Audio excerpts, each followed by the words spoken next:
we have the first original zone of Sonic Mania, Studiopolis Zone, which is obviously a fan favorite. It has great music, great atmosphere.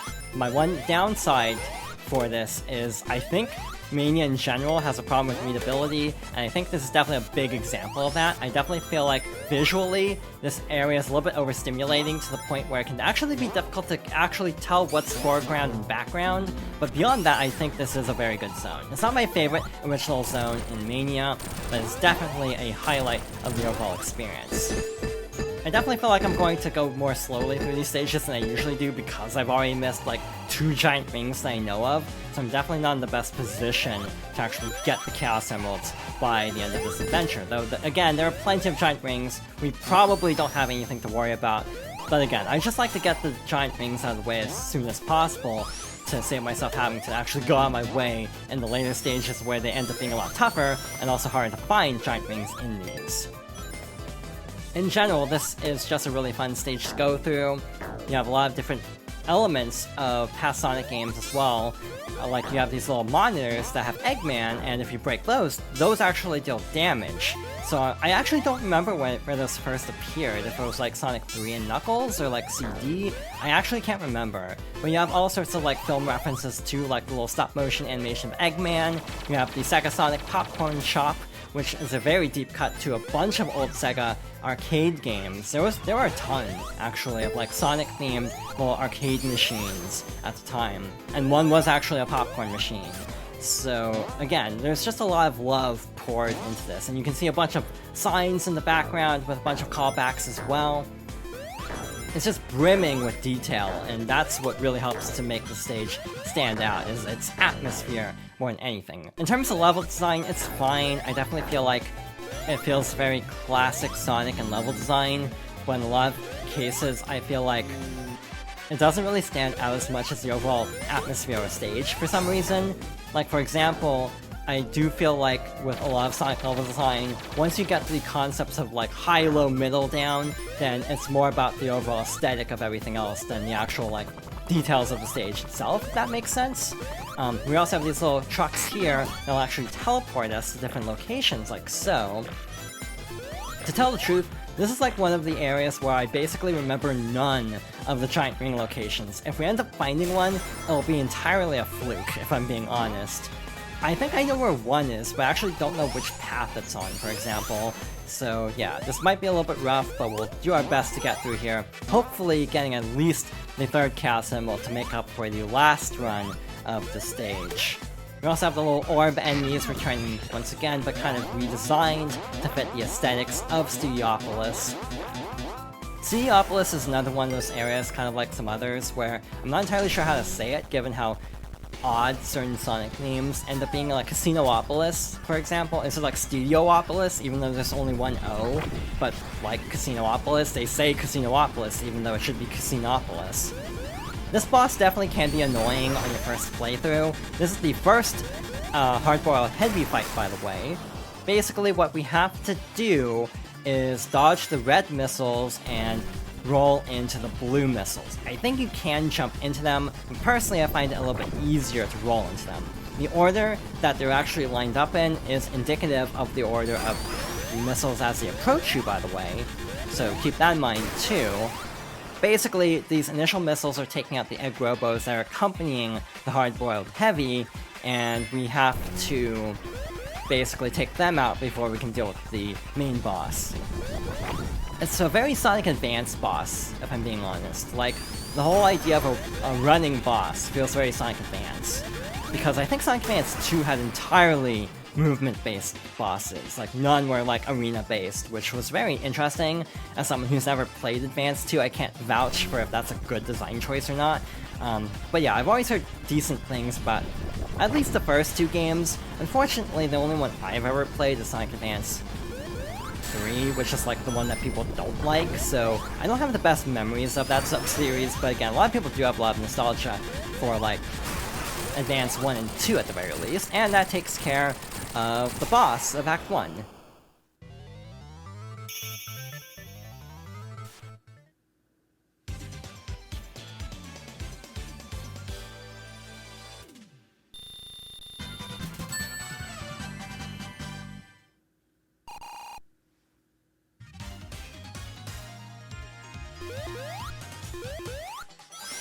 By the way, the last boss was the Heavy Gunner. Moving on to Act 2, we have these little bouncy things again, and we have a much more upbeat arrangement of the previous song. Again, I do like the Act 1 arrangement of Studiopolis, but again, the Act 2 remix definitely feels a lot more energetic and almost more fitting of Sonic as a result. I think the giant ring I'm thinking of is in this stage, though I think I also remembered one in Act 1 that unfortunately went on the wrong path to actually reach. There's a lot of memorization that goes into Sonic games, and again, it's why people often say that Sonic games are the types of games where you basically play them once and kind of struggle through them, but then, like, if you keep playing them and get really good at them, you end up being really fun because you end up going through the stages, like, in an optimal sense, and end up actually, like, learning the best routes and kind of knowing roughly, like, what the best time to jump is, for example. And that ends up making the stages very replayable if you're willing to put the time into actually learning some of these layouts. In general, that is one of the joys of 2D Sonic, though the other, like, 3D Sonic games obviously do have some of that same design philosophy to some extent. It almost feels like it's more amplified in the 2D era compared to the 3D era.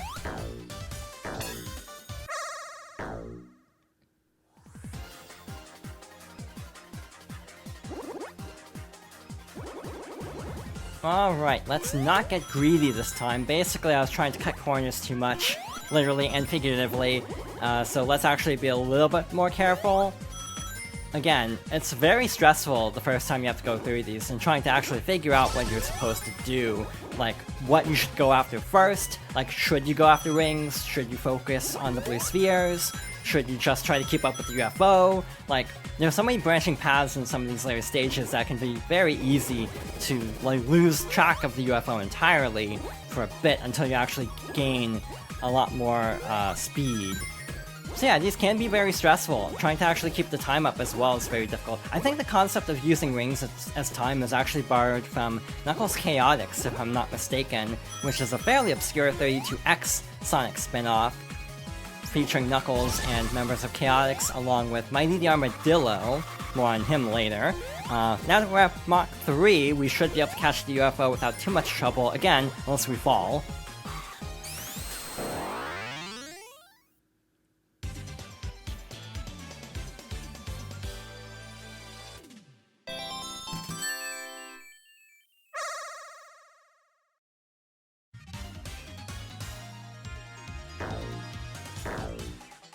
Again, I really wish we had about 5 emeralds by now, but oh well. Knowing what the next zone is, I can definitely picture a couple of giant rings, so we might be good to go, but again, it's gonna be interesting, trying to see if I actually remember as much as I think I do, and also trying to remember, like, which routes to take. In general, I definitely feel like Sonic Mania is a game that stands out partially because of its unique development, having, essentially, modders end up going on to make an actual full-fledged game is a fairly unusual circumstance, obviously, with both Christian Whitehead and Simon Tomley working on Sonic ROM hacks for the longest time, and eventually working on the mobile port of Sonic CD, which led to 1 and 2 as well. They wanted to do Sonic 3 at the time, but couldn't for reasons, like, involving, like, music licensing from what I gather. But again, eventually got to do Sonic Origins. Though in that case, it was only Simon Tomley, I'm pretty sure. I think Christian Whitehead just loaned out the engine, the retro engine, but didn't actually have much to do with it because he's busy with a different game, as his company Evening Star is working on a 3D platformer, actually, which actually looks really good. I'm trying to remember the name. It's something like Penny's Big Breakaway or something like that. Either way, that game looks fantastic. I'm excited to see more of that, and it's going to be very interesting seeing what they can actually pull off in a 3D setting for the first time. It's also worth mentioning that even though Sonic Superstars is a 2.5D game, there were original talks of having Christian Whitehead working on Superstars as well, though again, obviously he's busy. So again, it's very interesting to see how much Mania and the Retro Engine games in general have had such an impact on the Sonic series going forward. And again, it's really cool to see such a, like, small team actually managed to work on like a full-fledged game like this, though this was released as like a budget anniversary game essentially. A year after launch, it came out in 2017, so it actually missed the 25th anniversary, but a year after that it got a physical release and the Plus version as well, which includes some bonus content that we'll be talking about and showing off a little bit later on, though again, I would like to focus this on the Mania mode for a bunch of reasons. So again, Sonic Mania was kind of a surprise success in a lot of ways, and it definitely is a very cool anomaly of a game that is definitely very worth mentioning, partly just because of its unique development. We have a very unique boss here. Basically, there will be various weather forecasts that will have different effects. So for example, with the wind, we have to hold on like this, and avoid also hitting Eggman in the meantime. And if there's like hot weather, there's these heat lamps that end up weighing down Eggman's robot, which actually help you. And I'm pretty sure there's also, like, it looked like there's thunder, but we didn't actually see it. Either way, that concludes Studiopolis.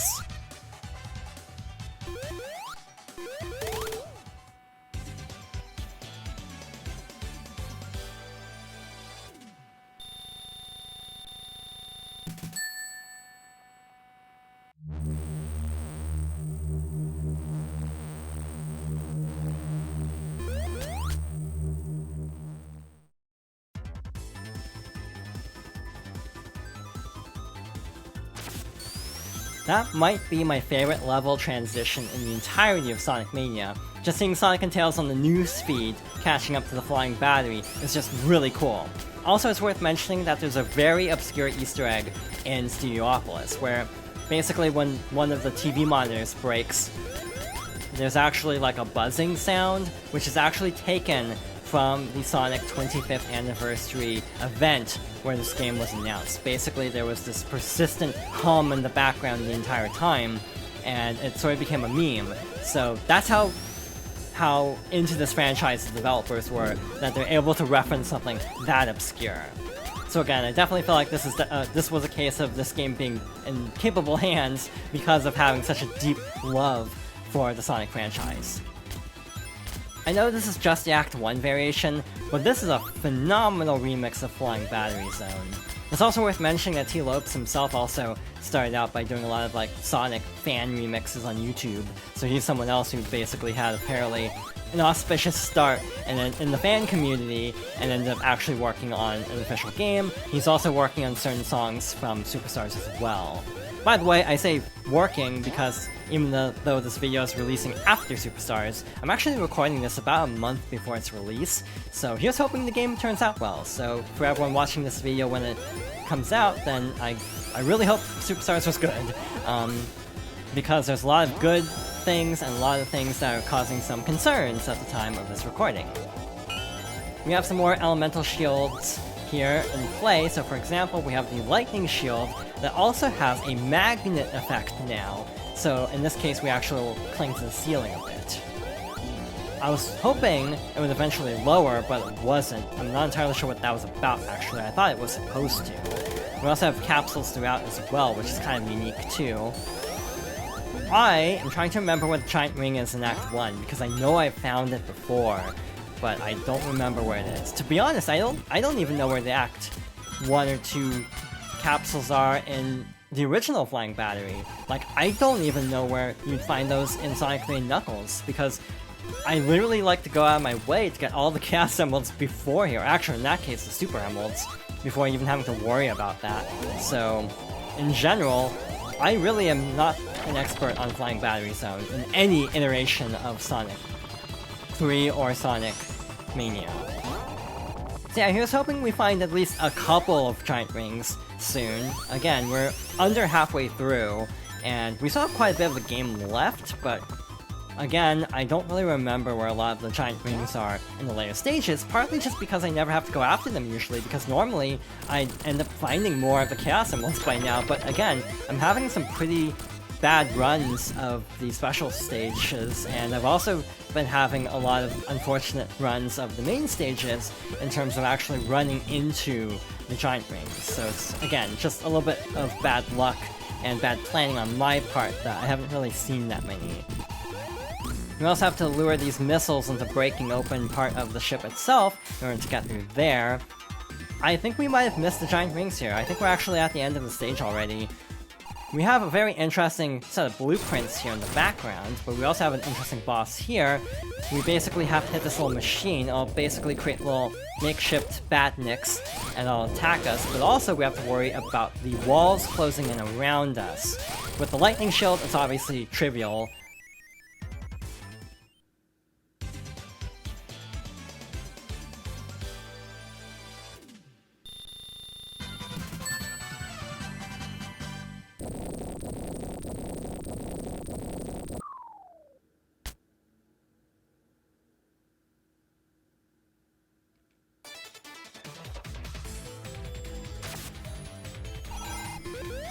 I also really like the Act 2 arrangement, but it's interesting to note that for the Sonic 3 songs, because there were already Act 2 versions of these songs, they adhere a lot more towards the original songs than, for example, the Act 2 variations of the zones that didn't have Act 2 remixes. So yeah, this basically just sounds like the Flying Battery Act 2 from Sonic 3 and Knuckles. Not that I'm complaining, it's a fantastic song, but there are several changes to certain riffs, for example, to help it to stand out. So again, even though it's adhering very closely to the original remix, there's a few little flourishes that definitely help it to stand out even from the original, while still staying true to the original. We also have these giant fans here. I actually managed to get all the way over here somehow with enough momentum. Also, even though we can't see the lightning shield, we still have it with invincibility. We also have this little invincibility theme, which is actually very nice. In a lot of cases, Sonic games and their invincibility themes tend to be a little bit simple in terms of arrangements, so I feel like this is probably one of the better invincibility themes. That was kind of a blind jump there. That happens occasionally with this game, but obviously, it being widescreen, it's not as bad as the very first Sonic games, for example. I see rings over there. I'm very suspicious of that, but unfortunately, we can't really go over there very easily. Now we can, but it doesn't look like there's much over there. To tell the truth, I've never figured out how to get those items. Obviously, we have to find switches, but I've never actually been able to find them, so we'll keep moving on. Moving back inside, so that is the main gimmick of this version of Flying Battery, is having interior and exterior areas, which is very different in terms of its presentation than the original. I see a path over there. I'm trying to figure out if this is the intended path or a secret. This is definitely the intended path here. This is also a fairly big zone too.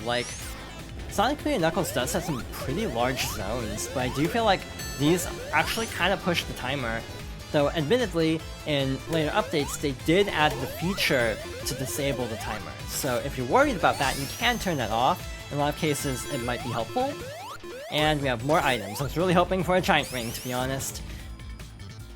Again, I just happen to miss a lot in the early zones. Again, sometimes I've actually gotten 3 or 4 giant rings by the time I'm done with Green Hill even, because there's 2 or 3 in Green Hill, and then 2 or 3 in each zone of Chemical Plant, if I'm not mistaken. So again, I've just had really bad luck with finding them this time.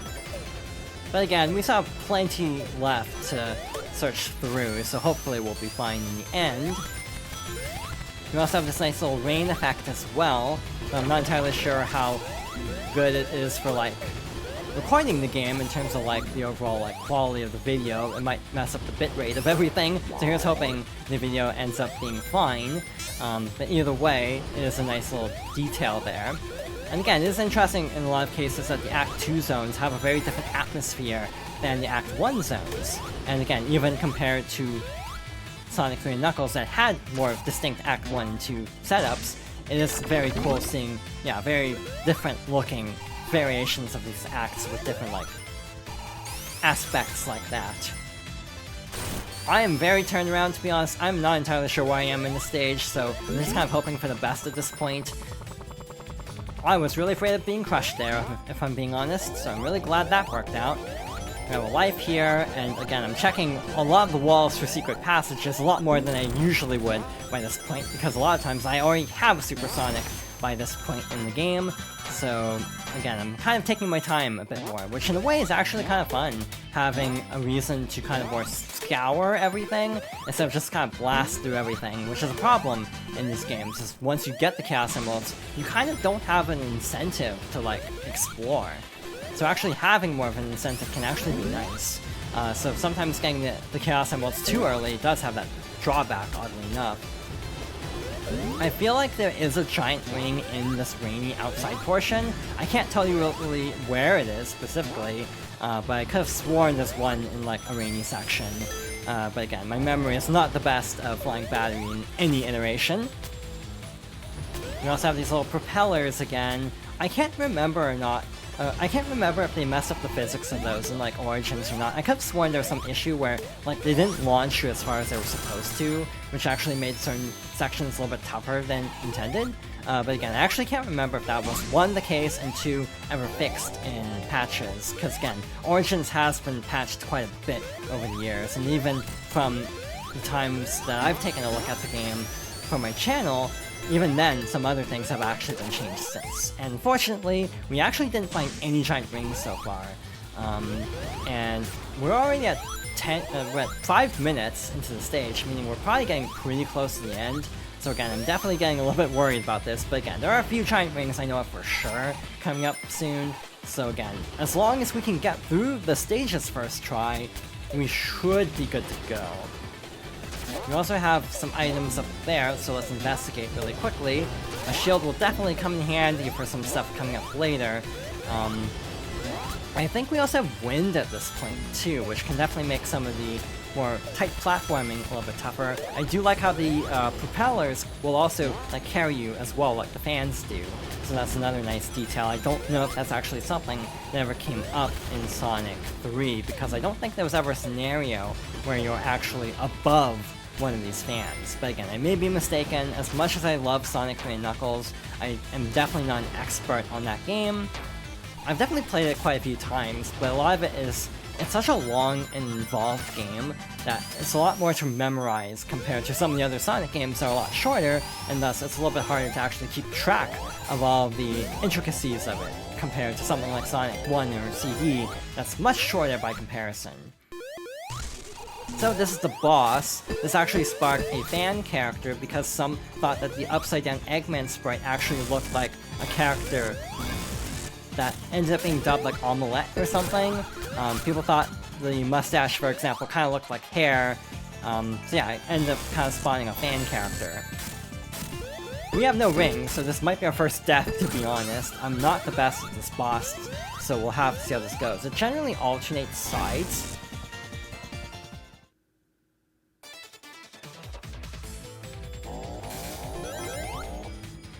If we were going to have our first death anywhere, I was kind of expecting it to be against a boss like this, or just like a crushing obstacle in Chemical Plant, so I'm not overly surprised by this.